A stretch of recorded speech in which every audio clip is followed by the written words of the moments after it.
Hello बच्चों, कैसे हैं आप लोग? First class. तो चलिए, आप लोगों का स्वागत है channel P100 physics bye SDP sir. इस चैनल को पहले सबसे पहला काम करिए कि सब्सक्राइब कर दीजिए, और दूसरा काम ये कि तुरंत ही बेल दबा दीजिए, ताकि जितना भी वीडियो अभी आपको पढ़ने जा रहा है इस चैनल पर, वो सारा वीडियो पूरा कोर्स नीट का, IIT का, class first year, class second year 100% अपना कंप्लीट कर लीजिए। ओके, तो subscribe this channel P100 physics. तो लेते हैं हम लोग, स्टार्ट करते हैं हम लोग। One dimension motion, one dimensional motion. Okay, one dimensional motion. तो हम लोग पहले स्टार्ट करते हैं मैकेनिक्स, काइनेमेटिक्स। तो पहला पॉइंट यह हुआ कि काइनेमेटिक्स होता क्या है। What do you mean by the kinematics? Kinematics है क्या? The study of any body in motion. कोई भी बॉडी मोशन में यदि है तो उसकी जो स्टडी करते हैं हम लोग, उसी को कहते हैं काइनेमेटिक्स। ओके, कोई बॉडी मोशन में है या नहीं है, ये कैसे पता करोगे? कोई बॉडी मोशन में है या नहीं है, तो ये कैसे पता करोगे? तो आइए चलिए देखते हैं कि what is the motion. Motion है ही क्या, कैसे आप डिफाइन करेंगे कि मोशन क्या है? तो right the heading motion. Motion होता क्या है? जानते हो कि टाइम ही एक ऐसी चीज़ है कि जो कभी कभी कांस्टेंट नहीं रहता, कभी रेस्ट में नहीं रहता। चाहे पढ़ाई आज शुरू करो, चाहे पढ़ाई 4 महीना बाद शुरू करो, चाहे 2 महीना बाद शुरू करो, एग्ज़ाम जो भी है वो अपने समय पर होगा। ओके, तो इसलिए तो वह फिजिकल क्वांटिटी जो टाइम है, तो टाइम एक ऐसी फिजिकल क्वांटिटी है जो हमेशा क्या है, हमेशा परिवर्तनशील है, हमेशा वेरिएबल है ना? जो हमेशा क्या है, हमेशा वेरिएबल है। ओके, तो कभी भी जब वेरिएशन चेक करना होता है तो टाइम भी एक फैक्टर है जिसके द्वारा हम ये चेक कर सकते हैं कि कोई भी चीज़ समय के साथ वेरी कर रही है या नहीं कर रही है। तो कहते हैं कि व्हाट इज द मोशन। तो जब कभी भी when position of a body is changes with time,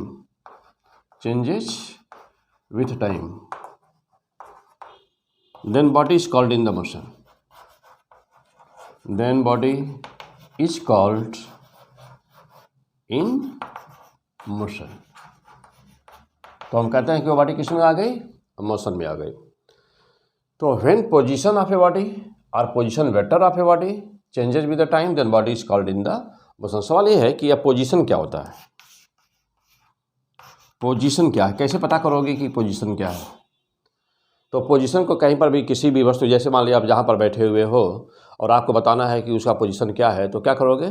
XYZ axis लोगे, X Y और Z। ये सभी एक्सिस किस पर होते हैं? एक दूसरे के 90 डिग्री पर। तो ये सभी एक्सिस से दूसरे के 90 डिग्री पर, जानते हो कि XYZ सभी एक दूसरे के 90 डिग्री पर होते हैं ना। XYZ मीन्स क्या? XYZ, this is X axis,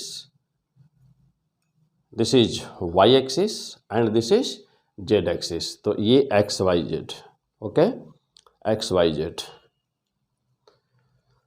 suppose करिए कि यहाँ पर कोई वस्तु रखी हुई है या यहाँ पर आप बैठे हुए हैं और आपको अपना पोजीशन बताना है, तो draw a perpendicular he also. और यदि यह वस्तु स्पेस में है, यानी ग्राउंड से कुछ ऊंचाई पर है, तो उसमें Z भी आ जाएगा। ओरिजिन से जितना भी ये डिस्टेंस है, यहाँ परपेंडिकुलर ड्रॉप किए हो, तो यह हो गया X। Y पर जो ये है पोजीशन, ये हो गया Y। और यदि ग्राउंड से ऊपर कोई वस्तु है तो वह हो गया Z। तो आप क्या कहेंगे, इसका पोजीशन कितना हुआ? तो इसका पोजीशन हो गया X Y जेड, X Y Z. For example, suppose this is 4 metre, this is 5 metre and this is 7 metre. तो then the position will be how much? Position 4 metre, 4 metre, 5 metre, 7 metre. तो this is called position, this is called position. अब सवाल हुआ कि position vector क्या होता है. अब पोजीशन वेक्टर क्या होता है, चलिए. तो position r equal to x Y z, ये पोजीशन हो गया. पोजीशन वेक्टर के लिए vector r equal to x, vector term में लिखना है. अब इसी बात को, पोजीशन को वेक्टर टर्म के रूप में लिखना है. तो x i cap plus y j cap plus z k cap, क्या हो गया यह? Position vector. According to definition motion होता क्या है? तो जब कभी भी position vector is the function of time, जब कभी भी position vector function means variable. तो जब कभी भी पोजीशन वेक्टर टाइम के साथ वेरी कर रहा होता है तो हम कहते हैं कि वह बॉडी किस में हो गई? वो बॉडी हो गई मोशन में. लेकिन यदि ऐसा नहीं होता, vector r equal to not function of time, तब वो बॉडी किस में कहलाएगी? रेस्ट में. ओके. तो क्या सीखा अभी तक कि मोशन होता क्या है? तो when position of a body is the changes, when position of a body changes with the time, या position vector of a body changes with the time, then body is called in the motion. And by equation how you can represent this? तो vector r equal to x I cap plus y j cap plus z k cap. तो कहोगे कि तो ये तो position हो गया, position vector हो गया. और यदि ये पोजीशन वेक्टर समय के साथ वेरी कर रहा है, समय के साथ बदल रहा है, तो कहोगे मोशन में है. और यदि समय के साथ नहीं बदल रहा है तो कहोगे कि वो बॉडी किस में है? रेस्ट में है. क्लियर? चलिए अब इसके आगे बढ़ते हम लोग. अब इसके आगे अभी इस 2 लाइन जो अभी देखा डिफिनीशन मोशन का, इसी पर बेस्ड अब एक क्वेश्चन लेते हैं हम लोग कि कैसे डिफाइन करेंगे, कैसे पता करोगे कि बॉडी मोशन में है या नहीं है. फॉर एग्जांपल, सपोज किया जाए कि यह एक ग्राफ आपको दिया हुआ है, यहाँ है टाइम और यहाँ है पोजीशन वेक्टर और ये दिया हुआ है आपको. कुछ पार्टिकल्स हैं. For example, this is A, this is B, suppose this is C, suppose this is C, okay, this is D,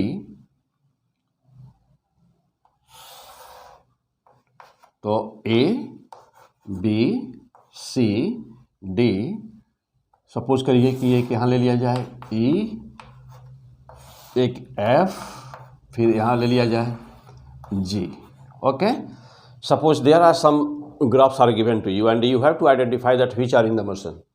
आपको बताना है कि इसमें से कौन मोशन में है और कौन मोशन में नहीं है. ट्राई टू डू, कोशिश करो. चलिए आंसर हम देखते हैं कि वेक्टर ए, तो अभी डिफिनीशन क्या देखा मोशन का? मोशन का डिफिनीशन देखा कि vector r equal to function of time. यदि यह सेटिस्फाई होता है तो वह बॉडी किस में कहलाएगी? मोशन में कहलाएगी. तब वो बॉडी मोशन में कहलाएगी. अब देखिए कि इस इक्वेशन को कौन कौन सेटिस्फाई कर रहे हैं, कौन कौन सेटिस्फाई कर रहे हैं इस इक्वेशन को. ए नंबर पे चलते हैं. ए नंबर सेटिस्फाई कर रहा है कि नहीं. पहला पॉइंट यह है कि हम कैसे पता करते हैं, कैसे ग्राफ को देखते हो, ग्राफ को कैसे देखोगे, क्या नियम है ग्राफ को देखने का. जब भी कभी ग्राफ देखना हो तो अपना पेन लो और एक्स एक्सिस पर कोई एक बिंदु ले लो, एक लाइन सीधा वर्टिकल ड्रा कर दो. जैसे फॉर एग्जांपल यहाँ पे आ जाओ, तो यहाँ पर एक बिंदु लो, पॉइंट लो, ले लिया, लाइन खींचो सीधा ऊपर, खींच दिया.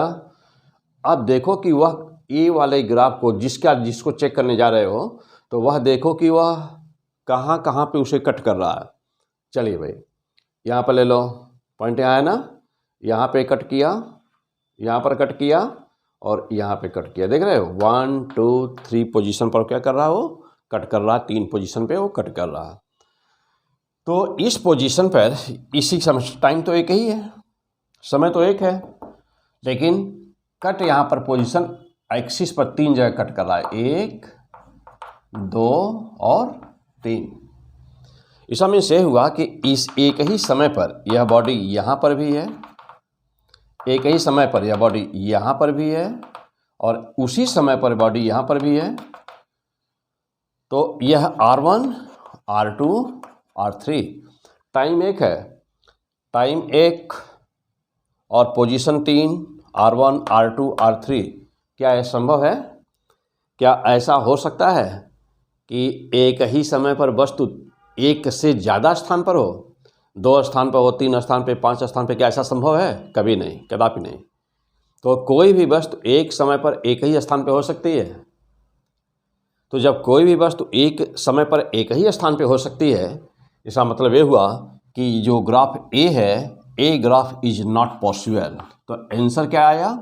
ए is not possible, A is not possible. अब चलो अगले क्वेश्चन पर।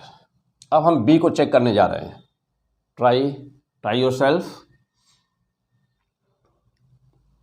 फिर वही प्रोसेस, कहीं पर पेन रख दो, लाइन खींचो, कहाँ कट किया? यहाँ पर। आगे जब टाइम आगे अगले टाइम पर कहीं पर जाओ, इस समय पर देखा, यहाँ कट किया। टाइम जैसे जैसे चेंज हो रहा है वैसे वैसे हम देख रहे हैं कि वस्तु का पोजीशन भी चेंज होता जा रहा है। तो बी का आंसर क्या आया? In motion. बी क्या शो किया? In motion. अब आ जाओ सी नंबर पर। तो सी नंबर पर हम ये देख रहे हैं कि यहाँ पे कहीं पर ले लीजिए, कहीं पर ले लो, ले लिया, यहाँ पर कहीं पर पॉइंट ले लिया, कोई दूसरा समय ले लिया, कोई तीसरा समय ले लिया, कर्व बन रहा है, ये कर्व बन रहा है ना, ये इस तरह से है, कर्व बन रहा है। क्लियर? इसका मतलब कि ये ग्राफ क्या है? मोशन में है, ये बॉडी मोशन में है। अब इसका मोशन का नेचर क्या है, इसके लिए भी हम लोग आगे देखेंगे कि वह नेचर क्या है, लेकिन हमको यहाँ चेक करना है कि मोशन में है या नहीं है। तो C is in motion, in motion. फिर लेकिन यदि एक पॉइंट ध्यान दिया जाए कि यह ऊपर ना, एक कर्व में तो है, लेकिन यहाँ यदि एक लाइन वर्टिकल खींची जाए तो एक ही समय पर यहाँ भी है और उसी समय पर यहाँ पर भी है, तो वैरी तो कर रहा है, तो लग रहा है कि इज इन द मोशन। लेकिन चूंकि एक ही टाइम पर यह 2 जगह कट कर रहा है, तो क्या कह दोगे? इज नॉट आ गया, नॉट इन मोशन। क्यों? क्योंकि 2 जगह कट किया। यदि केवल कर्व रहता, कट न करता ऊपर, तो यह मोशन में होता। सी नंबर हो गया। डी नंबर पे चलते हैं। डी नंबर, तो डी नंबर किस में है? मोशन। कैसे? देखिए, यह डी नंबर कहीं पर भी टाइम ले लिया, कहीं पर भी टाइम लिया तो एक यहाँ कट कर रहा है, यहाँ लिया तो यहाँ कट कर रहा है, यानी कि डिफरेंट टाइम पर डिफरेंट पोजीशन शो कर रहा है, डिफरेंट टाइम पर डिफरेंट पोजीशन। तो डी किस में हो गया? मोशन में। ई नंबर, ई वाले को देखते हैं। हाँ, ई नंबर चेक करिए, ई नंबर चेक करिए, ई मोशन में है या नहीं। चलो भाई, यहाँ पर लाइन खींचिए, ड्रा करिए। तो इस टाइम पर यहाँ, अगले टाइम पर भी वहीं, अगले टाइम पर भी वहीं। तो ई नंबर का क्या हुआ? ई नंबर किस में है?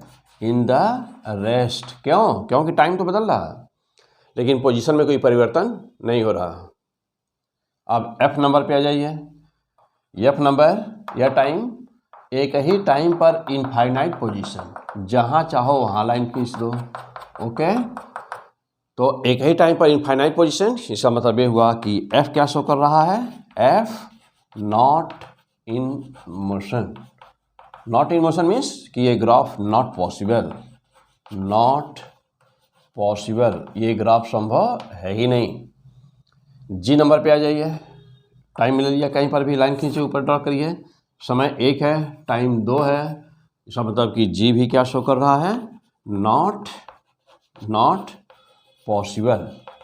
ओके, तो कैसे चेक करोगे कि कोई बॉडी मोशन में है या कोई बॉडी मोशन में नहीं है, ये कैसे चेक करोगे? तो this was the idea how you can identify that which is in motion. और आगे बढ़ते हैं हम लोग। अब जब कोई बॉडी मोशन में होगी तो डिस्टेंस कवर कर रही होगी, डिस्प्लेसमेंट भी होगा, स्पीड होगी, वेलोसिटी होगी, तो वेरी बेसिक। ओके, तो स्पीड क्या होती है, या पहले हमने लेते हैं हम लोग कि डिस्टेंस क्या होता है। डिस्टेंस क्या होता है? The length of the way travel by any body is known as distance. किसी भी पार्टिकुलर टाइम इंटरवल में कोई भी वस्तु जितना दूरी कवर करती है, जो भी डिस्टेंस कवर करती है, जो भी रास्ते की लंबाई होती है, उसी को डिस्टेंस कहते हैं। फॉर एग्जांपल सपोज करो कि कोई व्यक्ति यहाँ खड़ा है, यहाँ से वह यहाँ गया, यहाँ से यहाँ आया, यहाँ से यहाँ आया।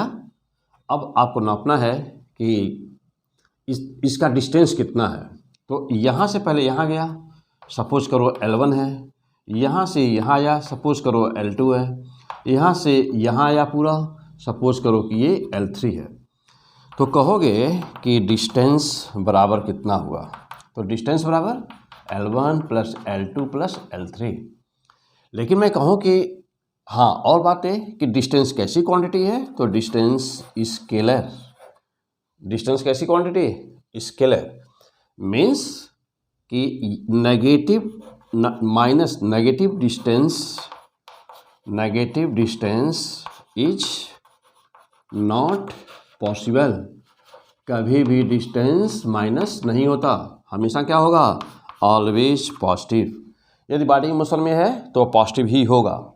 डिस्टेंस कभी जीरो भी नहीं होता और डिस्टेंस कभी नेगेटिव नहीं होता। यदि बॉडी मोशन में है तो डिस्टेंस पॉजिटिव ही होगा, केवल और केवल ओनली पॉजिटिव।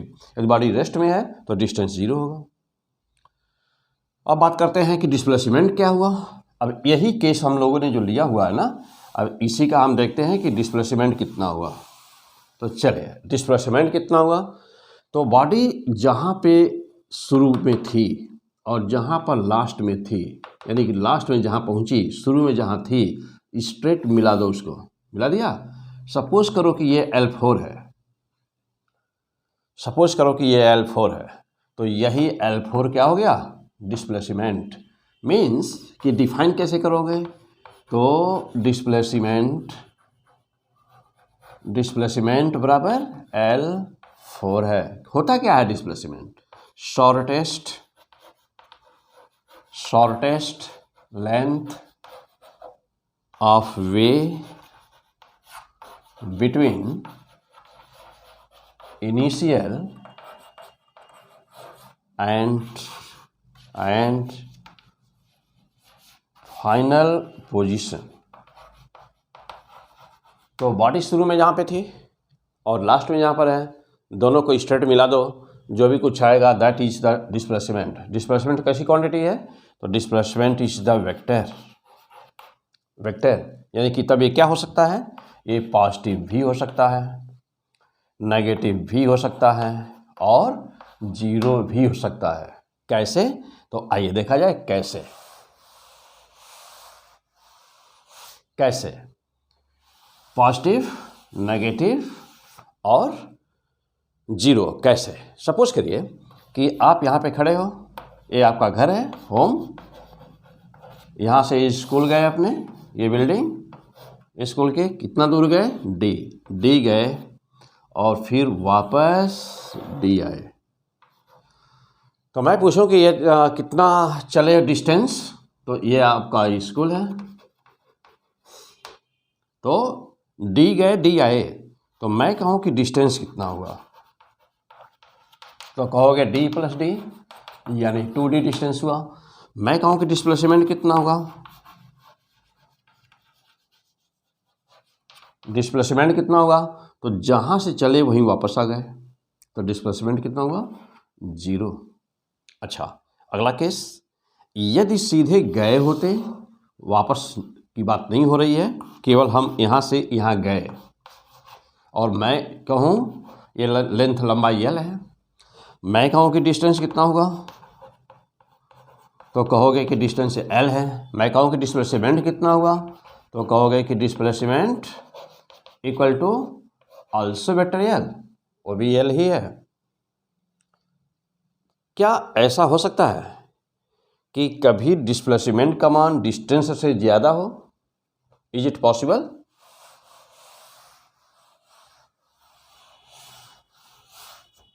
क्या ऐसा हो सकता है? नो। जब भी होगा तो d/d means distance upon displacement, distance upon displacement, distance upon displacement की वैल्यू हर हाल में 1 से ज़्यादा होगी। बहुत होगा तो ये दोनों आपस में बराबर होंगे, जब बराबर होंगे तो इक्वल टू 1 हो गया। तो this condition will be satisfied always, हमेशा ही यही कंडीशन सेटिस्फाई होगा। Distance upon displacement will be always greater और इक्वल टू 1। ओके, क्या इसका रिवर्स पॉसिबल है? अच्छा, जैसे मैं कहूँ कि ट्रू या फॉल्स, T और F, ट्रू और false, distance is possible, distance is possible without displacement.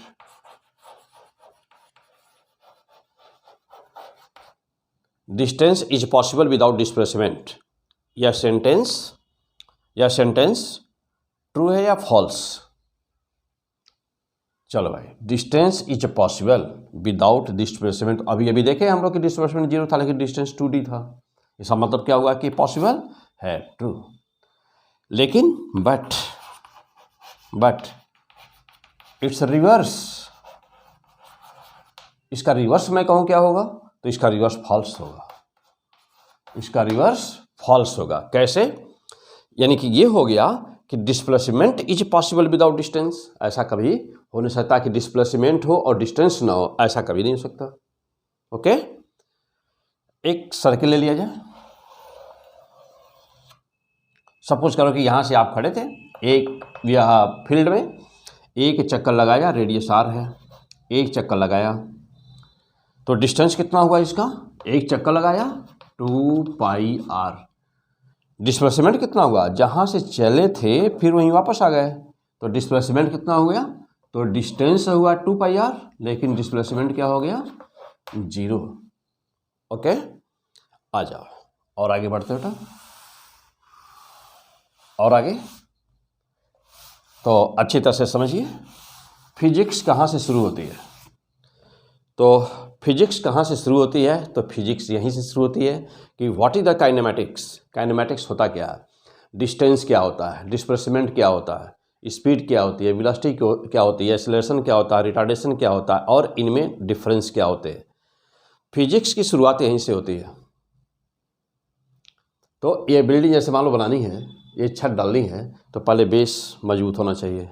Okay, तो पहले बेस मजबूत करो, अपना कंसेप्ट स्ट्रांग करो, और 0 से लेकर के हम लोग पढ़ेंगे एकदम बिल्कुल। यदि आपको फिजिक्स आज तक अभी 0 जानते हो, 0 आती है आपको फिजिक्स, कुछ भी नहीं आता है, या ये भी हो सकता है कि तुम इंडिया के सबसे टॉप स्टूडेंट हो, तो यदि आप 0 फिजिक्स जानते हो तो भी इस चैनल P100 फिजिक्स पर नो प्रॉब्लम, और यदि इंडिया के टॉप हो तो P100 फिजिक्स चैनल पे नो प्रॉब्लम। क्यों? क्योंकि हम लोग 0 से स्टार्ट करेंगे और आपको पहुंचाएंगे उस लेवल पर जिसके आगे आपको फिजिक्स की ज़रूरत नहीं होती है।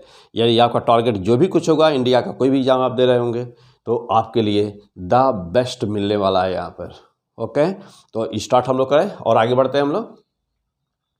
चलिए, तो क्या क्या देखा अभी हम लोग देखे भी है कि मोशन क्या होता है, डिस्टेंस क्या होता है, डिस्प्लेसमेंट क्या होता है।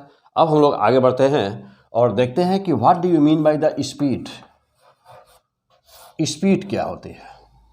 तो जानते हो कि स्पीड बराबर distance upon time, distance upon time, यानी कि डिस्टेंस अपॉन टाइम इंटरवल, जो भी कुछ टाइम इंटरवल हो, और unit metre per second, unit metre per second, speed equal to distance upon time. अब डिफाइन कैसे करोगे? तो कोई भी बॉडी एक सेकेंड में जितना डिस्टेंस ट्रेवल करती है उसी को क्या कहते हो? उसी को कहते हो स्पीड है। और क्या, ये कैसी क्वांटिटी है? तो यह स्केलर क्वांटिटी है, यानी कि जो स्पीड है वह हमेशा पॉजिटिव ही होगा। स्पीड कभी नेवर नेगेटिव, कभी माइनस नहीं हो सकता। स्पीड कभी माइनस नहीं हो सकता, हमेशा पॉजिटिव होगा। यदि बॉडी नहीं चल रही होगी तो स्पीड क्या होगा? स्पीड 0 होगा। ओके, चलो भाई, अब अगला पॉइंट कि इंस्टेंटेनियस स्पीड क्या होती है। इंस्टेंटेनियस स्पीड क्या होती है? तो कभी भी जब स्पीड, जैसे मान लीजिए कि आप बाइक चला रहे हो, अचानक आपकी नज़र पड़ी टेकोमीटर पर, मीटर पर, जिसमें देखते हो कि 9 किलोमीटर पर आवर से चल रहे हो, बाइक चला रहे हो। कार है, बाइक है, कुछ भी है ना, स्कूटी आपकी है, कुछ भी है। तो जब जो नज़र पड़ती है तो फॉर ए शॉर्ट टाइम जो नज़र पड़ती है, उस समय जो भी रीडिंग होती है मीटर की, जो सुई है, जो भी दिखा रहा होता है, उसे कहते हैं इंस्टेंटेनियस स्पीड। मीन्स अब इसको डिफाइन कैसे करोगे? तो कहोगे speed for delta T tends to 0। तो delta T tends to 0 means कि limit of delta T tend to 0 but not 0, तो लिमिट। ओके, तो limit delta T tend to 0 means कैसे डिफाइन करोगे इसको? तो कहेंगे कि v बराबर क्या?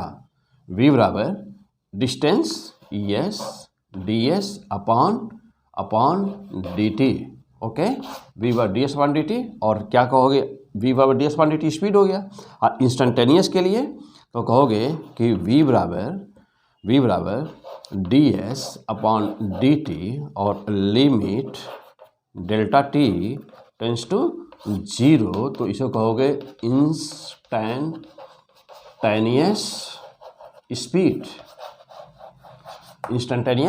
स्पीड। ओके, क्लियर हो गए? तो इंस्टेंटेनियस स्पीड क्या है? The speed of any body for a very short time interval is known as the instantaneous speed. Next point, अब आगे और बढ़ो। तो P100 फिजिक्स चैनल क्या है? P100 physics. सब्सक्राइब करो, देख लो किए हो या नहीं, सब्सक्राइब करो, बेल दबाओ नोटिफिकेशन के लिए, तुरंत आपको वीडियो मिले, और इम्पॉर्टेंट क्वेश्चंस वगैरह जो भी मैं डालूँ तो सब मिले आपको फटाफट। ओके, और इसके बाद में शेयर करो। ओके, कमान।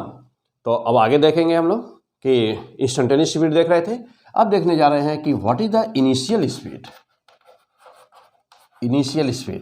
तो इनिशियल स्पीड तो फॉर t इक्वल टू 0, यानी कि जब t बराबर 0 होता है, यानी कि शुरू में जब t बराबर 0 था, तो t बराबर 0 पर जो भी कुछ स्पीड होती है उसे क्या बोलते हैं? Initial speed.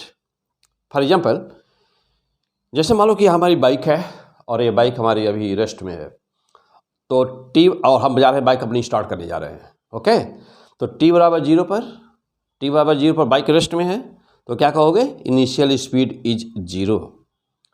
लेकिन सपोज करिए कि आप इस रूम में बैठे हुए हो, यहाँ बैठे हो, इस रूम में बैठे हुए हो, और ऊपर मंजिल से कोई एक बाल ड्रॉप कर दिया गया, कोई पत्थर छोड़ दिया गया, कोई वस्तु गिरा दी गई। तो अब वो पत्थर गिर रहा था, पहले से गिर रहा है, तो अब जब इस खिड़की से तुम देख रहे हो, तो अब t बराबर 0 पर जब तुम देखे तो पहले से गिर रहा है, तो जब तुम देखे, तुम्हारी नज़र पड़ी, तो t बराबर 0 पर कुछ वो गिर रहा था ना, उसकी कुछ स्पीड थी ना, 2 मीटर, 10 मीटर, 20 मीटर, 50 मीटर पर सेकंड कुछ स्पीड थी ना, तो t बराबर 0 पर जो आपको दिखाई पड़ा, वही क्या कहोगे? कि वही इनिशियल स्पीड है। तो इनिशियल, तो what is the basic difference between the initial speed and instantaneous speed? तो इनिशियल स्पीड t बराबर 0 पर जो भी कुछ तुम देखते हो, जो स्पीड होती है उसे कहते हो इनिशियल स्पीड, और t बराबर और delta t tends to d zero यानी कि वेरी शॉर्ट टाइम इंटरवल के लिए जो भी कुछ देखते हो उसको कहते हो इंस्टेंटेनियस स्पीड। ओके, चलिए और आगे बढ़ा जाए। इसको कई बार देखिए, रिवाइज करिए, अच्छी तरह से कंसेप्ट को समझिए। तो पूरी फिजिक्स यहाँ मिलने वाली है, 100% फिजिक्स। इनिशियल वीडियो नंबर 1 से लेकर के जितने भी वीडियो बनेंगे, हर चैप्टर में लगभग 15 से 20 वीडियो होंगे। तो खूब, और कहीं कुछ भी देखने की ज़रूरत नहीं है। सारे न्यूमेरिकल्स आपको इस पर वेल कंसेप्ट के साथ में सॉल्व मिलेंगे पूरे फिजिक्स के। चलिए अब आगे बढ़ते हैं हम लोग। तो अभी बात हम लोग कर रहे थे स्पीड की, और अब आते हैं वेलोसिटी। वेलोसिटी क्या होती है? तो velocity according to definition, displacement upon time. Means displacement यदि ds से रिप्रेजेंट किया जाए और टाइम को dt, टाइम इंटरवल को dt से रिप्रेजेंट किया जाए तो कहेंगे ds अपॉन dt। इसे कहेंगे वेलोसिटी। कैसी क्वांटिटी? वेक्टर। कैसी क्वांटिटी है? वेक्टर। मीन्स कि यह प्लस भी हो सकता है, माइनस भी हो सकता है और जीरो भी हो सकता है। वेलोसिटी जीरो भी हो सकती है। ओके, डिस्प्लेसमेंट यदि जीरो हुआ तो वेलोसिटी जीरो हो जाएगी। माइनस कब होगा? जैसे मान लो कि हमने एक बॉल लिया और इस बॉल को इस दीवार की तरफ हम थ्रो कर रहे हैं 5 मीटर पर सेकंड से। तो जब ये बॉल जा रहा था इधर दीवार की तरफ, तो ये गया, तो हमने बोला कि u बराबर +5 मीटर प्रति सेकंड है। इस वॉल से, इस दीवार से जब ये बॉल टकराएगा और टकरा करके फिर वापस आ जाएगा ना, तो जब ये वापस जा रहा होगा तो क्या कहोगे? v बराबर -5 metre per second. Means what is the negative velocity? अच्छी तरह से समझो। मैंने देखा है कि कोटा और दिल्ली, यहाँ वहाँ तमाम स्टूडेंट्स यहाँ से पढ़ के आते हैं, 2-2 साल 3-3 साल पढ़े रहते हैं, लेकिन बेचारों का कंसेप्ट नहीं क्लियर होता है कि नेगेटिव वेलोसिटी का मतलब क्या है। अभी किसी से पूछ दो तुरंत ही कि नेगेटिव वेलोसिटी से क्या समझते हो, तो तुरंत कहेगा कि रिटार्डेशन। बिल्कुल गलत concept, not retardation. Negative velocity का मतलब रिटार्डेशन नहीं होता है। नेगेटिव वेलोसिटी का मतलब होता है ना, नेगेटिव वेलोसिटी का मतलब होता है कि body is returning toward initial position, यानी कि वस्तु अपने प्रारंभिक अवस्था में वापस आ रही है। तो negative velocity means what do you mean by the negative velocity? Body is returning toward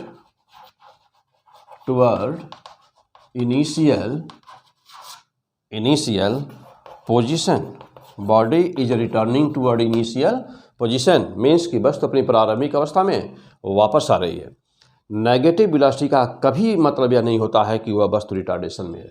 negative velocity का मतलब होता है कि वस्तु अपनी प्रारंभिक अवस्था में वापस जा रही है। ओके, चलो तो positive velocity, negative velocity and zero, ये तीनों कंसेप्ट क्लियर हो गए आपके?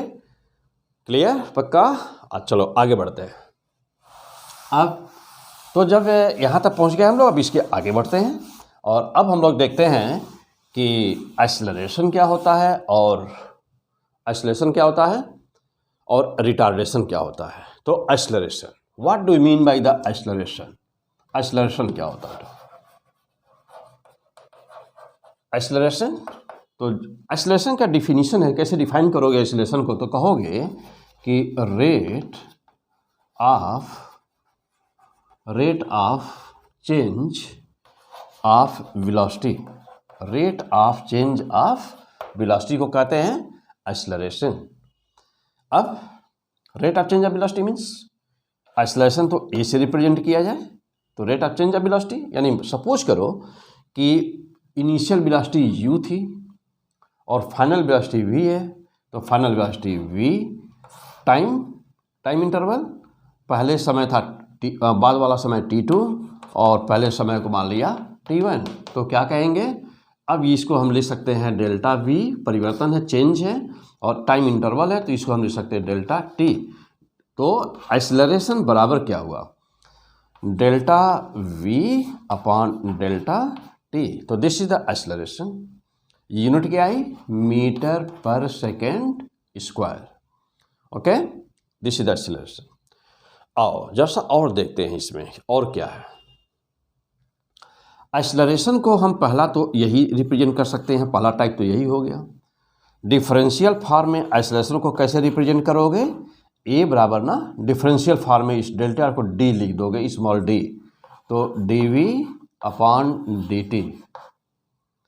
और इसके बाद और कौन सा फॉर्म है इसको ले सकते हो, नंबर 3 एक्सेलरेशन ए बराबर d two x upon d t square. क्या मतलब इसका, d two x means d t square का क्या सेंस, इसका क्या मतलब निकला, इसका मतलब ये निकला कि यदि डिस्प्लेसमेंट दिया गया हो, डिस्प्लेसमेंट के इक्वेशन को टाइम के सापेक्ष, टाइम के रिस्पेक्ट में 2 बार डिफ्रेंशिएट कर दो तो जो भी कुछ आता है उसे क्या बोलते हैं, एक्सेलरेशन बोलते हैं। और चौथा क्या, एक्सेलरेशन ए बराबर v d v upon d x, means कि एक्सेलरेशन को कैसे कैसे लिख सकते हैं, acceleration first, second, third and fourth. 4 point अच्छी तरह से नोट रहे, याद रहे, बेस्ट परफॉर्मेंस के लिए सारी बातें याद रहनी चाहिए। ओके, चलो आगे बढ़ते तो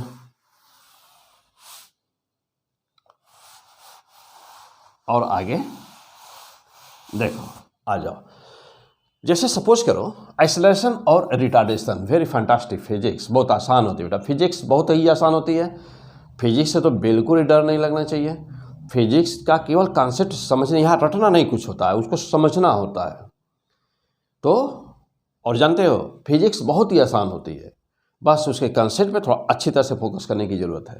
कॉमन पॉइंट, सपोज करिए कि यह एक ब्लॉक है, कोई मास इसका m है, इस पर हमने फोर्स लगाया F, इधर से हम पुश कर रहे हैं, इसको हम धक्का दे रहे हैं ना, हम इसको पुश कर रहे हैं, तो हमने फोर्स लगाया इस पर F, मास है m।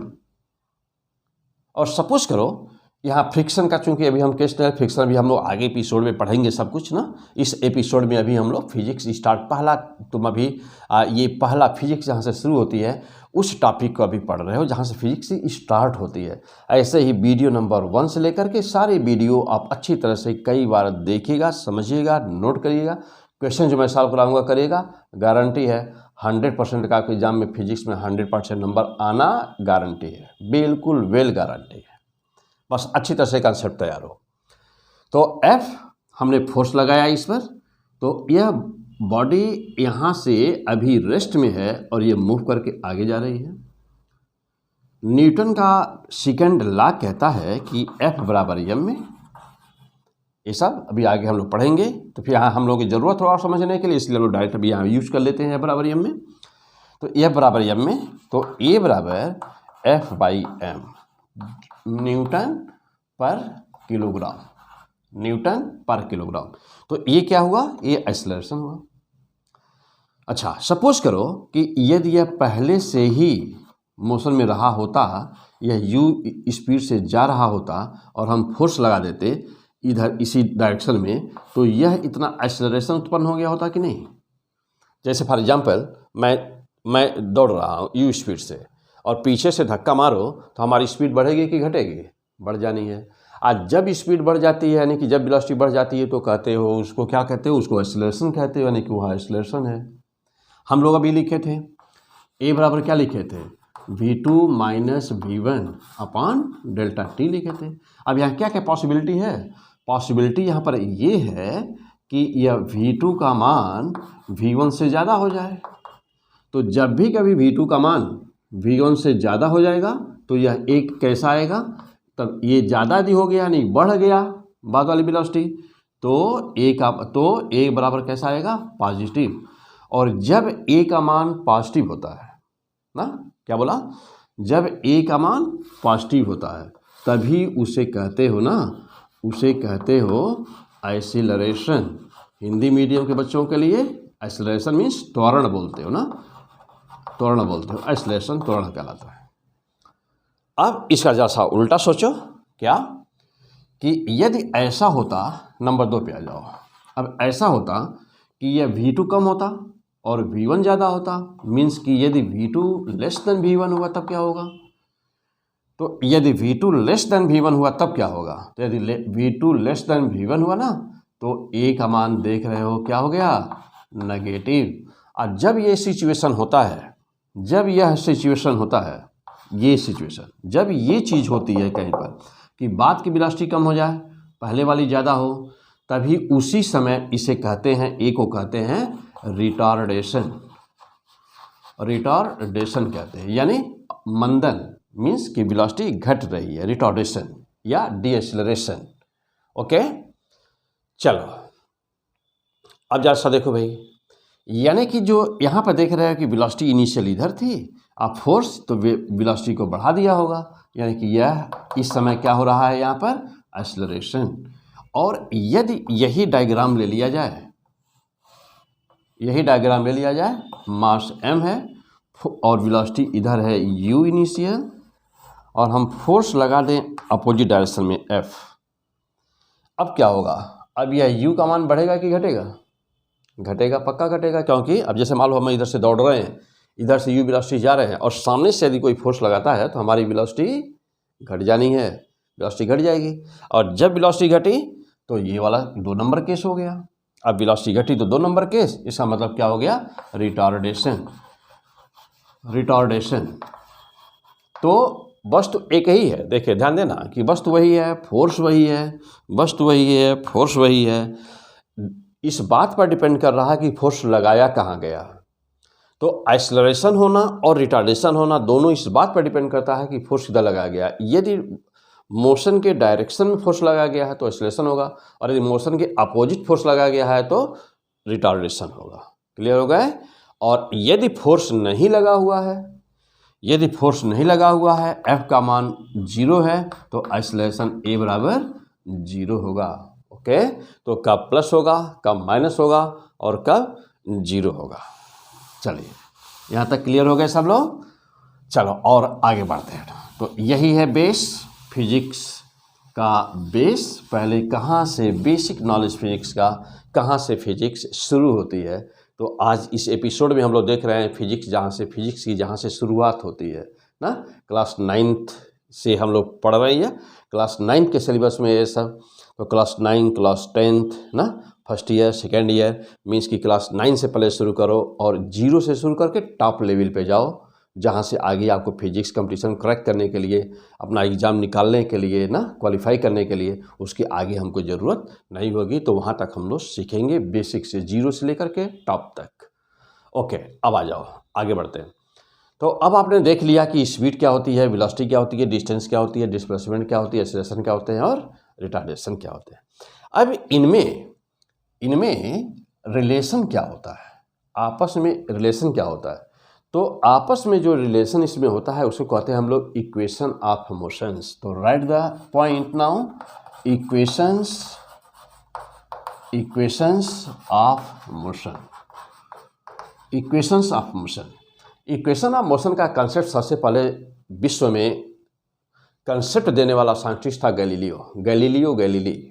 सबसे पहला साइंटिस्ट था जिसने इसका थ्योरेटिकल कंसेप्ट दिया। तो थ्योरेटिकल कंसेप्ट इसका सबसे पहले देने वाला साइंटिस्ट था गैलीलियो गैलीली।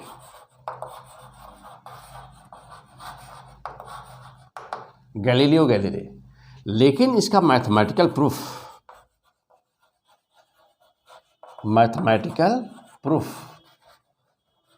इसका दिया न्यूटन ने। इसलिए इसको न्यूटन्स इक्वेशन ऑफ मोशन कहते हैं। न्यूटन्स इक्वेशन ऑफ मोशन कहते हैं। न्यूटन्स इक्वेशंस ऑफ मोशन भी इसलिए कहते हैं। अभी क्या था, तो अभी हम लोग अभी देखा हम लोगों ने कि ए बराबर आया था v minus you upon delta T. सीधा देख रहे हैं यहाँ से कि v minus you upon A into delta T ले सकते हैं कि नहीं, पक्का ले सकते हैं। तो v बराबर u उधर ले जाओ, u प्लस ए इंटू डेल्टा टी, या v बराबर u प्लस ए टी। तो दिस इज योर क्या, तो this is the first equation ना, तो याद है, पढ़े हुए हो। तो v बराबर u plus A T, this is the first equation. अच्छा, अब ये तो बात तब की रही कि जब आइसलरेशन था, यदि रिटार्डेशन होता तो ये इक्वेशन कैसा होता, तो v बराबर u माइनस ए टी होता। मीन्स कि सिंपल वे में लिखा जाए तो v बराबर u plus minus A T लिख सकते हो, या v बराबर u plus minus G T लिख सकते हो। ओके, कब होगा प्लस? प्लस कब? तो प्लस तब होगा जब वेलोसिटी बढ़ रही होगी, मीन्स फोर्स मोशन के डायरेक्शन में लगा होगा। और कब होगा माइनस? तो माइनस उस समय होगा जब फोर्स अपोजिट डायरेक्शन में लगा होगा, यानी कि रिटार्डेशन हो रहा होगा। तो या तो होगा प्लस या तो होगा माइनस। माइनस प्लस कब? एक्सेलरेशन में, माइनस कब? रिटार्डेशन में। जब कोई बॉडी फ्री फॉल कर रही होती है, गिर रही होती है, ऊपर से नीचे थ्रो की जा रही होती है या नीचे से ऊपर थ्रो की जा रही होती है, तो जानते हो कि acceleration due to gravity small G, यानी कि पृथ्वी का गुरुत्वीय त्वरण, एक्सेलरेशन ड्यू टू ग्रेविटी, तब ए के स्थान पे जी आ जाएगा। इसे कहते हो मोशन अंडर ग्रेविटी। क्या बोलते हो? Motion under gravity. ओके, तो मोशन अंडर ग्रेविटी में प्लस और माइनस। प्लस मीन्स कि जब वेलोसिटी बढ़ रही होगी, इसका मतलब सिंपल सी बात है कि जब कोई बॉडी ऊपर से नीचे आ रही होगी तो अर्थ उसको खींच रही है, उससे वेलोसिटी बढ़ रही होगी तो साइन प्लस हो जाएगा। और जब बॉडी को नीचे से ऊपर थ्रो करोगे तो वेलोसिटी उसकी घट रही होगी। जैसे जैसे वस्तु ऊपर जा रही है वैसे वैसे अट्रैक्शन, अर्थ का अट्रैक्शन डाउनवर्ड काम कर रहा है, तो बॉडी जैसे जैसे ऊपर जा रही है, जैसे जैसे बॉडी ऊपर जा रही है वैसे वैसे उसकी वेलोसिटी घट रही है। तो जब उसकी वेलोसिटी घट रही है तो क्या हो गया? रिटार्डेशन, यानी कि साइन क्या हो जानी है? माइनस। और ठीक इसी प्रकार से अब जब वेलोसिटी निकल गई, अब निकाल सकते हो, ये वैल्यू पुट कर दिया जाए तो अब निकाल सकते हो क्या कि डिस्टेंस क्या होता है और डिस्प्लेसमेंट क्या होता है। ठीक, चलिए तो अगला equation, equation number second, Newton का सेकेंड इक्वेशन। तो न्यूटन का सेकेंड इक्वेशन ऐसे प्रूव किया जाए तो आएगा एस बराबर u t plus minus half A T square, straight line motion के लिए, हॉरिजॉन्टल मोशन के लिए, और वर्टिकल मोशन के लिए क्या आएगा? H equal to u t plus minus half g t square. Okay, चलो तो ये कौन सा इक्वेशन? 2 नंबर। 3 नंबर पे आ जाओ, ये 2 नंबर। 3 नंबर पे आ जाओ, 3 number v square equal to you square plus minus 2as, या we square equal to you square plus minus 2gh। Okay, third equation. Fourth equation पे आ जाओ, फोर्थ इक्वेशन पे आ जाओ। तो फोर्थ इक्वेशन क्या है बेटा?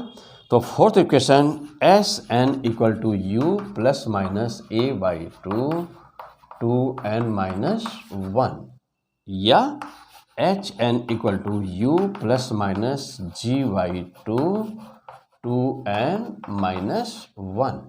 ओके, चलिए अब यहाँ पर ये तो पहला इक्वेशन जो नंबर 1 था, ये क्या था? v बराबर u plus minus A T. Okay, अब जरा देखना, equation number 1 vector form, equation number 2 भी वेक्टर फॉर्म में होता है। इक्वेशन नंबर 3 स्क्वायर है, चूँकि वेक्टर का स्क्वायर करो तो स्केलर बन जाएगा, तो यह 3 नंबर स्केलर फॉर्म में है। यह भी वेक्टर 4 नंबर, जो 4 नंबर है ये भी किस में है? यह भी वेक्टर फॉर्म में है। अब कहीं पर भी यदि आपको डिस्टेंस कैलकुलेट करना है या डिस्प्लेसमेंट कैलकुलेट करना है, ओके, तो आप इस इक्वेशन का यूज करोगे। प्लस मीन्स कि जब एक्सेलरेशन होगा, माइनस मीन्स जब रिटार्डेशन होगा।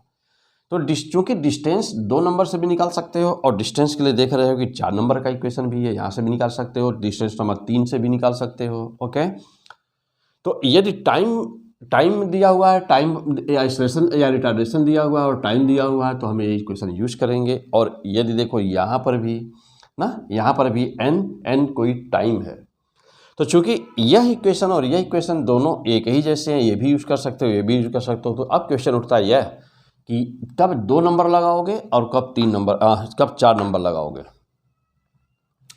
चलो भाई सोचो, जैसे मैं कहूँ आपसे कि पहले लिख लो कि यह कब लगाओगे, तो या यानी कि ये वर्टिकल, यदि वर्टिकल मोशन हो रहा होगा तो ये वाला, और यदि स्ट्रेट हॉरिजॉन्टल मोशन हो रहा तो ये वाला। इस इक्वेशन को कब लगाओगे, कब? तो for to determine the distance और डिस्प्लेसमेंट इन टाइम, यस का मान बताना हो आपको इन टाइम टी, टी समय में। टी का मान कुछ भी हो सकता है, 5 सेकंड, 10 सेकंड, 20 सेकंड, 50 सेकंड, कुछ भी हो सकता है ना। तो जब कभी भी दिए हुए टाइम में, जैसे मैं कहूँ 5 सेकंड में डिस्टेंस बताओ या 5 सेकंड में डिस्प्लेसमेंट बताओ, तब क्या करोगे? इक्वेशन नंबर 2 को यूज करोगे। ओके। और कब इक्वेशन नंबर 4 यूज करोगे? यदि मैं कहूँ आपसे कि डिटरमाइन द डिस्प्लेसमेंट और डिस्टेंस इन 5th सेकेंड, तो अब यहाँ पे क्या बोला था? 5 सेकेंड, और यहाँ पर क्या बोल रहा हूँ? 5th second. 5 सेकेंड और 5वां सेकेंड, क्या दोनों एक ही चीज़ें हैं कि दो चीज़ें हैं? 5 सेकेंड यानी कि 0 से लेकर के 5, जैसे मान लो कि मैं कहूँ कि 10 लोग लाइन में बैठे हुए हैं और मैं कहूँ कि 10 को मिठाई दो, तो 10 को दो ना, जो भी 10 लोग बैठे हैं सबको दो। तो पहला को भी दोगे, दूसरा, तीसरा, चौथा, 5वां, 6वां, 8वां, 9वां, 10वां, सबको दोगे ना। और मैं कहूँ कि 10वें को दो, तो सबको नहीं देना है, 1 से 9 तक को नहीं दोगे, 1 to 9 नहीं दोगे, केवल 10th नंबर पर जो है बैठा उसको दोगे। अब मैं कह रहा हूँ कि 5 सेकेंड, 5 सेकेंड मतलब ये हुआ कि 0 से लेकर के 5 सबको काउंट करना है। अब मैं कहूँ कि 5वें सेकंड में चले गई दूरी बताओ, यानी कि 1 से लेकर 4 छोड़ देना है और केवल किसे बताना है? 5वां कब शुरू होगा? जब 4 पूरा हो जाएगा। तो जब 4 पूरा हो जाएगा, जब 4 सेकेंड पूरा हो जाएगा, तब 5th सेकेंड स्टार्ट होगा, तो वह पार्टिकुलर 1 सेकेंड। मीन्स कि ये इक्वेशन नंबर 4 कहाँ लगता है? तो फॉर ए पार्टिकुलर सेकेंड। तो किसी पार्टिकुलर सेकेंड यानी कि किसी विशेष सेकेंड, 5वां, 8वां, 10वां, 20वां, किसी विशेष सेकेंड में बताना होता है जब डिस्टेंस या डिस्प्लेसमेंट, तब हम लोग इक्वेशन नंबर 4 यूज करेंगे। और जब कंप्लीट सेकेंड यानी 8 सेकेंड, 10 सेकेंड, 20 सेकेंड में बताना होता है, तब हम लोग इक्वेशन नंबर 2 यूज करेंगे। ओके, चलिए और आगे बढ़ा जाए। तो ये हुआ कि इक्वेशन क्या है, गैलीलियो या न्यूटन्स जो इक्वेशंस ऑफ मोशन है वो क्या होते हैं। अब इसके बाद ये पॉइंट, अगला पॉइंट, कि क्या हम ये अप्लाई कहाँ कर सकते हैं? क्या जहाँ चाहो ही लगा सकते हो, या कि इसके लिए गैलीलियो ने कोई कंडीशन भी दिया था या कोई शर्त भी रखा था कि ये कब लगेगा और कहाँ लगेगा? ओके, तो आ जाइए देखते हैं कि कब लगेगा और कहाँ लगेगा। क्या इसके लिए कोई शर्त भी है क्या? सोचो, जल्दी सोचिए।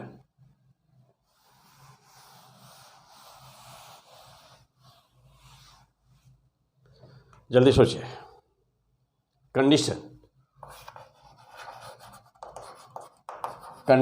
क्या कंडीशन है इसके लिए?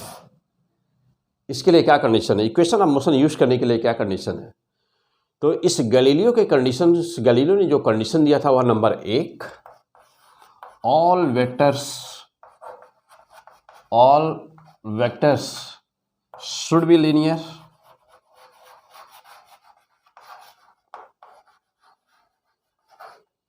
All vector should be linear, सभी वेक्टर एक लाइन में होने चाहिए। तो यहीं पर देख लिया जाए कि इसका मतलब क्या होगा, और ये लाइन में नहीं हुए तो क्या किया जाएगा। चलिए सपोज करो कि यहाँ पर यह एक कोई बॉल है, यह यू वेलोसिटी से जा रहा था सरफेस पर, यू वेलोसिटी जा रहा, और इस पर हम लोगों ने एक फोर्स लगा दिया एफ। तो जब एफ फोर्स लगाए होंगे, अब मान लो कि इसका मास एम है, तो जब फोर्स लगाए होंगे उसी दिशा में लगा रहे हैं, तो जानते हो, पढ़ चुके आप कि ए बराबर एफ बाई एम तुरंत प्रोड्यूस हो गया, एक्सेलरेशन प्रोड्यूस हो गया होगा। और अब देखो एक्सेलरेशन भी उसी दिशा में, यानी कि एक ही लाइन में, लीनियर मीन्स एक लाइन में। तो अब उसी दिशा में तुम्हारा यू भी है, उसी दिशा में ए भी है, हो गया, और उसी दिशा में देख रहे हो कि डिस्प्लेसमेंट भी है, यानी कि सब एक लाइन में है। फाइनल वेलोसिटी की यदि बात करूं तो उसी दिशा में फाइनल वेलोसिटी भी है, देख रहे हो। तो सब के सब जितनी भी वेक्टर क्वांटिटी हैं सब एक लाइन में, तो उसको कहते हैं लीनियर। मान लो कि फोर्स हम इधर से न लगाए होते ना, और यदि हम फोर्स अपोजिट लगा दिए होते, मीन्स कि बॉडी इधर जा रही थी और हम फोर्स इधर लगा दिए होते एफ, तब क्या हुआ होता? चलिए, तो अभी भी तो बॉडी जिधर जा रही थी डिस्प्लेसमेंट उधर ही होना है। यस, इनिशियल वेलोसिटी यू उसी दिशा में था ही, लेकिन अब ए का मान यानी कि अब रिटार्डेशन शुरू हो गया, फोर्स उल्टा लगा हुआ है तो रिटार्डेशन शुरू हो गया, तो एक्सेलरेशन इधर हो गया। फाइनल वेलोसिटी अभी भी उधर ही है। ओके, फाइनल वेलोसिटी अभी भी उधर है ना। चलो, अब बताओ कि ये लीनियर है कि नहीं, बोलो भाई। अब लीनियर है कि नहीं है? अभी भी है। तो ये भी लीनियर और ये भी लीनियर। सवाल लाइन में होना चाहिए, उसका माउथ उल्टा हो गया। जैसे मान लो कि 10 आदमी एक लाइन में खड़े हैं और एक आदमी सबसे उल्टा मुंह करके खड़ा हुआ है, एक आदमी सब माउथ अपना उल्टा कर लिया है, तो क्या कहोगे? वो लाइन में नहीं है? वो भी है, माउथ केवल अपना उल्टा किया हुआ। तो ये माउथ अपना उल्टा किया हुआ है उसी लाइन में ही, वो भी है। तो ये भी लीनियर है और ये भी लीनियर, दोनों लीनियर है। ओके, अब जैसे मान लो कि कोई वस्तु ऊपर थ्रो की गई, कोई वस्तु ऊपर थ्रो की गई, तो हम लोग ऊपर थ्रो किए, मान लो वेलोसिटी आपने दिया u, हाइट ऊपर कवर हो रही है h, लेकिन जानते हो कि g परमानेंट नीचे काम कर रहा होता है, तो g है अपोजिट। हाइट ऊपर कवर हो रही है, चलो g नीचे है, क्या लीनियर है? पक्का लीनियर है, सब एक लाइन में है। ठीक, चलो और आ जाओ नीचे। मान लो कि हमने u वेलोसिटी से नीचे थ्रो किया, तो u है नीचे, g भी है नीचे, वेलोसिटी भी है नीचे की तरफ और हाइट भी है नीचे की तरफ। लीनियर है कि नहीं सर? हैं भाई, सब लीनियर है, सब एक लाइन में है। तो this is the concept, all vector should be linear. सभी के सभी को लाइन में होना चाहिए। यदि लाइन में है तो गैलीलियो का जो अभी 4 इक्वेशन देखे हो ना, जो थ्योरी दिया था गैलीलियो ने और न्यूटन ने मैथमेटिकली प्रूफ किया था, तो यह सभी जो 4 इक्वेशन देखे हो, ये चारों इक्वेशन बहुत ही इजी वे से यस तुम यूज कर सकते हो, आराम से लगा सकते हो। चलो, तो अब दूसरा कब नहीं लगा सकते हैं, तो हम चलते हैं अभी इस टाइप पर, लेकिन अब पहले जैसा यहाँ कंडीशन, तो दूसरा कंडीशन देख लिया जाए कि दूसरा कंडीशन क्या है। तो दूसरा कंडीशन ये है कि एक्सीलरेशन जो भी कुछ हो, एक्सीलरेशन जो भी कुछ हो, उसका मान कांस्टेंट होना चाहिए, उसकी वैल्यू कांस्टेंट होना चाहिए। तो acceleration should be constant, this is the second condition. और नंबर थर्ड कंडीशन क्या? नंबर थर्ड कंडीशन क्या हुआ? तो नंबर थर्ड कंडीशन यहाँ पे ले लिया जाए कि नंबर थर्ड कंडीशन क्या हुआ? तो medium should be vacuum, medium क्या होना चाहिए? वैक्यूम, यानी निर्वात होना चाहिए। तो गैलीलियो ने अपना जो एक्सपेरिमेंट किया तो वह निर्वात में किया था, यानी कि मीडियम वैक्यूम होना चाहिए। ये 3 मेन कंडीशन इसके हैं। यदि ये तीनों फुलफिल होते हैं तभी आप ये सभी 4 इक्वेशन का यूज कर सकते हो। ओके, चलो भाई, यदि यह नहीं कंडीशन होल्ड कर रहे हैं तो फिर हम लोगों को क्या करना होगा? उसमें वेरिएशन करना होगा। तो डायरेक्ट इक्वेशन नहीं लगेगा, उसमें चेंज करना होगा। तो ये आगे जो एपिसोड में देखा जाएगा कि क्या चेंजिंग होगी। अब यदि एयर वैक्यूम नहीं है, मान लो मीडियम वैक्यूम नहीं है, तो मीडियम वैक्यूम नहीं है तो एयर का रेजिस्टेंस काउंट करना होगा। और जब एयर का रेजिस्टेंस काउंट करना होगा तब फिर कैसे इक्वेशन बदल जाएगा, तो देखा जाएगा आगे एपिसोड में देखा जाएगा। ओके, तो फिलहाल अभी हम लोग यहाँ पर हैं। तो अब हम चलते हैं कि यदि लीनियर नहीं हुआ तब क्या होगा। तो आओ चलो देखते हैं कि यदि लीनियर नहीं हुआ तब क्या किया जाएगा। ओके, तो लीनियर नहीं हुआ तो कोई एक इनक्लाइंड प्लेन ले लिया जाए, द बेस्ट ना, कोई एक इनक्लाइंड प्लेन ले लिया जाए। आ जाओ, जैसे सपोज करिए कि यह एक इनक्लाइंड प्लेन है और यहाँ पे हमने एक कोई मास है यम और इसको ये स्मूथ सरफेस है। तो अभी चूंकि ये फ्रिक्शन का केस है नहीं, इसलिए हम लोग अभी फ्रिक्शन वगैरह इस सरफेस को अभी काउंट नहीं करें, क्या 1D समझ रहे हैं हम लोग।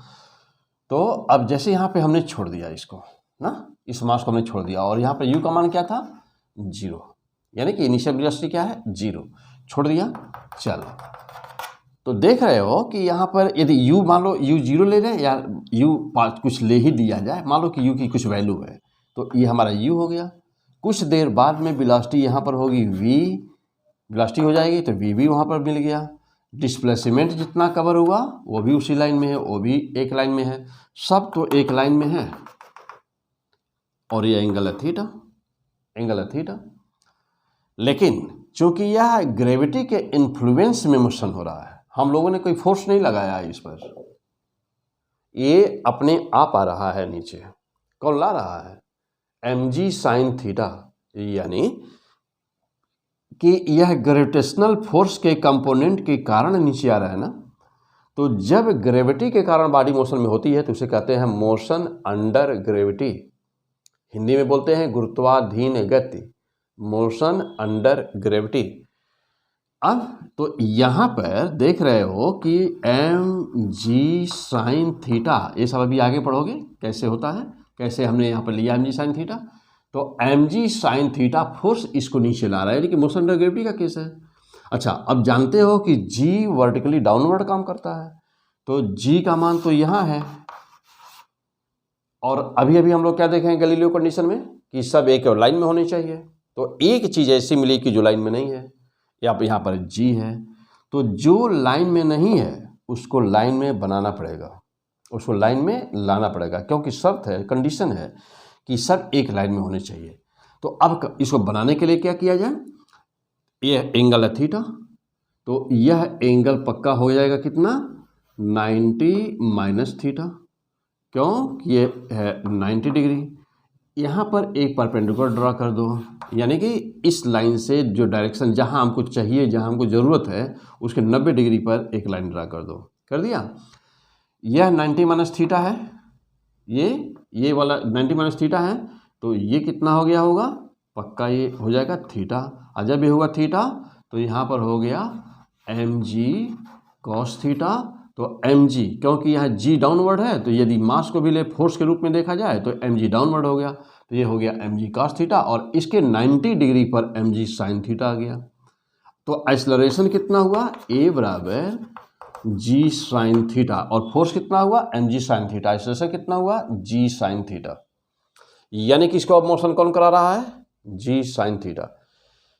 अब हम लोग को बताना है कि सपोज करो कि आपको t समय बाद वेलोसिटी बतानी थी, तो v बराबर u प्लस at, और a के स्थान पे अब क्या रखोगे, g साइन थीटा रखोगे। अच्छा, यदि सपोज करो कि हम बॉडी को नीचे से ऊपर थ्रो किए होते, तो g साइन थीटा विरोध किया होता, g साइन थीटा यहाँ था तो ये विरोध किया होता, और स्पीड हमें u दिए होते, तब क्या लिखते, v बराबर u minus G sine theta into T. Equation number 1 inclined plane के लिए इक्वेशन नंबर 1 मॉडिफाई हो गया भाई, फर्स्ट क्लास। आ जाओ अब सेकेंड को बता दो जल्दी फटाफट। यस बराबर u t minus half g sine theta t square, और नीचे से ऊपर थ्रो की हो तब, और ऊपर से नीचे दिया रहा होता तो यस बराबर u t plus half g sine theta t square. तो सेकेंड इक्वेशन को हो गया। थर्ड इक्वेशन यदि ऐसे आ जाओ तो थर्ड इक्वेशन बोलो जल्दी फटाफट। Third equation v square equal to you square minus 2as, या sorry v square g sine theta use करना है ना, ये बराबर हम लोग का है, तो वी बराबर square equal to you square minus 2g sine theta into S, या we square equal to you square plus 2g sine theta into S. Okay, तो थर्ड इक्वेशन हो गया। जस्ट ऐसे ही यदि फोर्थ नंबर का इक्वेशन यूज करना है तो 4 नंबर इक्वेशन पे आ जाओ। S N equal to you plus का केस हो प्लस, माइनस का केस हो तो माइनस, क्या जी sine theta by 2n minus 1। Okay, तो दिस इज द केस। और यदि मान लो ये HN लगा दो यहाँ पे HN। अच्छा, और यदि हॉरिजॉन्टल का केस है तो SN equal to you plus minus a by 2n minus 1। Okay, चले, तो ये था हम लोगों का कि गैलीलियो का इक्वेशन क्या है और उसका कंडीशन क्या है। तो वेरी बेसिक जहाँ से फिजिक्स शुरू होती है। तो ये है कंसेप्ट हम लोग कैसे यूज़ करेंगे। और अब तो आज का एपिसोड यहीं समाप्त करते हैं। ओके, और यह वीडियो नंबर 1 था। अब काइनेमैटिक्स का वीडियो नंबर 2 हम लोग देखेंगे। और अब वहाँ पे हाँ एक बात और भी यहाँ पे डिफाइन कर दो बेटा कि जैसे अभी हम लोग पढ़े हैं ना कि मोशन क्या होता है, तो हम लोग अभी पढ़े हैं कि मोशन क्या होता है। तो 2 मिनट और देखते हैं थोड़ा सा इसमें, 2 मिनट और एक बात बता दूं और तब फिर आज का एपिसोड समाप्त किया जाए, वीडियो नंबर 1। चलो तो अब आ जाओ। हाँ, क्या बात बताने जा रहे थे बेटा? अभी हम लोग पढ़े हैं कि मोशन क्या होता है। पहला हेडिंग ही था यहीं से कि यहीं से स्टार्ट होता कि मोशन क्या होता है। अब क्वेश्चन ये है कि मोशन कितने टाइप का होता है, थोड़ा इस बात को भी यहीं पर फिनिश कर दिया जाए। टाइप ऑफ मोशन ये क्या होता है? तो टाइप्स ऑफ द मोशन, या वेरी फैंटास्टिक। तो type of the motion 1D, 2D और 3D। 2D और 3D को ना कंबाइंड वे में जब मिला दोगे तो इसको कहते हैं मोशन इन प्लेन। क्या बोलते हैं इसको? Motion in plane. अब ये सवाल है कि होता क्या है यह motion, types of the motion होता ही क्या है? तो हम लोग पढ़े थे, क्या पढ़े थे अभी कि vector r equal to function of time. तो जब कभी भी पोजीशन वेक्टर टाइम का फंक्शन बन जाता है उसको तब कहते हैं कि वो बॉडी किस में है? मोशन में है। याद आ रहा भाई? अभी अभी जस्ट। लेकिन r को लिखते कैसे हो? पोजीशन वेक्टर को लिखते कैसे हो? तो xi plus yj plus zk, r को हम लोग ऐसे लिखते हैं ना, वेक्टर r। ये है क्या? Position vector. और पोजीशन वेक्टर बराबर function of time. Position vector बराबर फंक्शन ऑफ टाइम। तो हम कह रहे हैं कि पोजीशन वेक्टर बदल रहा है। ये देखो, ये r बदल रहा है और r किससे मिलकर बना हुआ है? x, y और z से।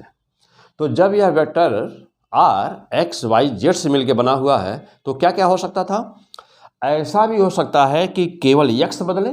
फॉर एग्जाम्पल, जैसे मान लो मैं यहाँ खड़ा हूँ और मैं सीधे जा रहा हूँ ऐसे straight, x this is the x axis, तो मैं सीधे स्ट्रेट जा रहा हूँ। तो क्या बदल रहा है? Only x is the variable. ये दीवार मान लो y एक्सिस से इधर y है, तो मैं यदि इधर जा रहा हूँ सीधा स्ट्रेट तो क्या बदल रहा है? y। और ऊपर है z, तो x, y और z। Okay, clear? तो अब इधर जा रहे हैं तो केवल x बदल रहा है, इधर जा रहे हो तो केवल y बदल रहा है, और ऊपर जा रहे हैं तो z बदल रहा है। तो जब कभी भी कोई भी बॉडी इस टाइप से मोशन कर रही हो कि केवल एक बदल रहा हो, आइदर x, आइदर y और z, केवल एक, तो ऐसे मोशन को कहते हैं 1 डायमेंशनल मोशन। पक्का? तैयार हो गया? 1 डायमेंशनल मोशन मीन्स कि केवल या तो x बदले, या तो y बदले, या तो z बदले, उसे कहते हैं 1 dimensional motion. For example, motion under gravity, just ऊपर हमने बाल को थ्रो किया, सीधा ऊपर गया या ऊपर से आया, तो केवल z वेरी कर रहा, ओनली z। तो this is the example of motion under gravity, this is the example of the 1 dimensional motion 1D। 2D, अब चलो हाँ, स्ट्रेट लाइन मोशन। जैसे मान लो कि बाइक से स्ट्रेट जा रहे, ओके, स्ट्रेट जा रहा, बाइक चलाओ, हाँ, सन लेके जाओ पूरा x पर। तो जब x पर जा रहे हो तो केवल x ही बदल रहा है ना, y पर जा रहे हो तो खाली y बदल रहा है, z पे जा रहे हो तो बाइक ऊपर से जाएगी नहीं, तो बाल ले लो तो एक बाल ऊपर थ्रो किया तो ऊपर जा रहा है। तो ओके, तो जब एक ही केवल बदले तो 1 डायमेंशन। अब चलो 2 डायमेंशन में चलते हैं। तो जब कभी भी कोई भी बॉडी इस टाइप से मोशन कर रही हो कि उसमें दो एक साथ बदल रहे हो, x, y चाहे एक साथ, चाहे y, z एक साथ, या चाहे z, x एक साथ, है ना।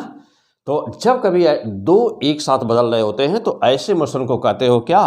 2 डायमेंशनल मोशन।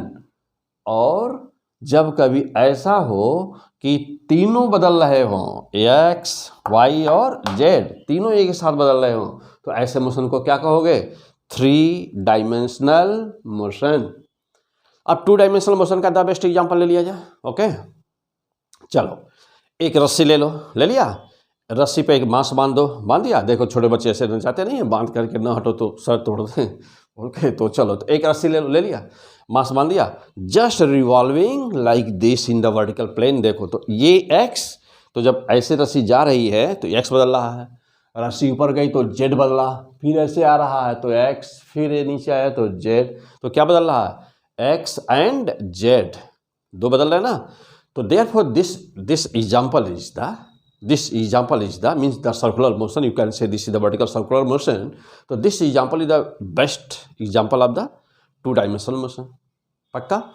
चलो, अच्छा वही ले लो, ऊपर वही रस्सी ले लो, भी पकड़ लो, रस्सी ले लिया, एक रस्सी ले लो, ले लिया, एक मांस बांध दो, बांध दिया, एक किनारे पे पकड़ो रस्सी, and just revolving in the horizontal, just revolving in the horizontal plane. देखो नचाओ ऐसे, घुमाओ, मन बनाओ ऐसे, चलो घुमाओ, घुमा रहे, जस्ट ऐसे घुमाओ। अभी क्या हो रहा है, and keeping revolving around the head and keeping the height constant. तो ये हॉरिजॉन्टल प्लेन में रस्सी ऐसे घूम रही है ना, ऐसे घूम रही है हॉरिजॉन्टल प्लेन में। तो क्या क्या बदल रहा है, देखो अब जब ये इधर से इधर आ रहा है तो एक्स बदल रहा है, जब इस पर जा रहा है तो वाई बदला, फिर घूमा तो एक्स, फिर घूमा तो y, x y plane, x y plane, और हाइट क्या बनी हुई है, जेड कांस्टेंट बनी हुई है। ओके, तो this is the best example of 2D। अच्छा चलो, और 2D का एग्जांपल कोई ले लिया जाए, तो यानी कि circular motion is the best example of the 2D motion. चलो और कोई ले लेते हैं एग्जांपल, ले लो कोई और ले लो, सोचो सोचो सोचो, ले कोई एग्जांपल ले लो, ले लिया। चलो भाई, अब जैसे मान लो कि ये दीवार एक्स एक्सिस, ये ब्लैक बोर्ड एक्स एक्सिस से मान लो, और इधर परपेंडिकुलर इसका ये वाई है, और ग्राउंड पर कोई वस्तु चल रही है, जा रही है। तो देखो अब एक्स भी बदल रहा है और वाई भी बदल रहा है कि नहीं। देखो बीच में चलो, चलो बीच में स्ट्रेट लाइन मोशन ही करो, लेकिन दोनों एक्सिस के बीच में करो, किसी भी समय पर एक्स भी वेरी और वाई भी वेरी। तो this is the also example of 2 dimensional motion 2D। यहाँ पर भी प्लेन है ना, तो देखो अभी एक्स और जो सरफेस एक्स और वाई दोनों कोऑर्डिनेट से बाउंड हो रहा है ना, यह तो जब कोई प्लेन, कोई एरिया दो सरफेस से बाउंड होती है उसे कहते हैं प्लेन 2D। तो that is the example of 2D। तो उसे 2D बोलते हैं, क्यों, क्योंकि दो से मिलकर बना हुआ एक्स और वाई से। अच्छा, तो अभी सर्किल वाला तो देख ही चुके हो। तो 2 डायमेंशनल मोशन मीन्स क्या, कि जब भी कभी भी दो कोऑर्डिनेट चेंज हो रहे होंगे, बदल रहे होंगे, तो उसको कहोगे क्या, 2 डायमेंशनल मोशन। आ जाओ, अब जैसे मान लो कि यहाँ हम खड़े हैं और कोई हाथ में कोई बड़ी वस्तु ले लिया और कहीं पर भी किसी भी दिशा में उठा के फेंक दिया, जैसे केला खाया छिलका फेंक दिया उठा करके, या कुछ भी खाया उठा के फेंक दिया। तो जब उठा के फेंकते हो तो देख रहे हो कि वहाँ एक्स बदल रहा होगा, वाई भी बदल रहा होगा, और जेड में भी वेरिएशन है। यदि ऊपर उछाल के फेंके हो तो जेड ऊपर जाएगा, फिर नीचे आएगा, तो जेड पहले बढ़ा फिर घटा, जेड भी बदला, और एक्स और वाई तो बदल ही रहा है। तो यानी तो वो 3 डायमेंशनल मोशन हो गया। तो मैं यदि पूछूं तुमसे कि 3 डायमेंशन मोशन का कोई द बेस्ट एग्जाम्पल, एक एग्जाम्पल बोल दो, तो जब किसी वस्तु को कहीं पर भी उठा के फेंक दिया जाता है, थ्रो किया जाता है कोई बॉडी को ना, जिसके पास अपना कोई एक्सीलरेशन नहीं होता है, तो वही प्रोजेक्टाइल कहलाता है, जो आगे एपिसोड में आएगा, अभी आगे वीडियो में आएगा। मीन्स कि the best example of 3D कहोगे क्या, प्रोजेक्टाइल। और मैं कहूँ कि इसका कोई एग्जाम्पल बता दो तो कहोगे सर्कुलर मोशन। इसका कोई बता दो तो कहोगे स्ट्रेट लाइन मोशन। लेकिन ये दोनों प्लेन में है ना, इसीलिए इनको कहते हैं, कंबाइंड वे में कहते हैं motion in plane, motion in plane. तो क्या क्लियर हो गए, अच्छी तरह से समझ लो कि what is 1D, what is 2D and what is 3D। तो ये वेरी बेसिक वीडियो हम लोगों ने देखा कि डिस्टेंस, डिस्प्लेसमेंट क्या होता है ना। तो डिस्टेंस क्या होता है, डिस्प्लेसमेंट क्या होता है, स्पीड क्या होती है, वेलोसिटी क्या होती है, पॉजिटिव क्या होता है, नेगेटिव क्या होता है। अब इसके आगे, तो अब इसके आगे हम लोग देखेंगे वीडियो नंबर 2। तो 1 डायमेंशन का वीडियो नंबर 2 देखा जाएगा। Okay, best of luck. Okay चलो, तो नेक्स्ट वीडियो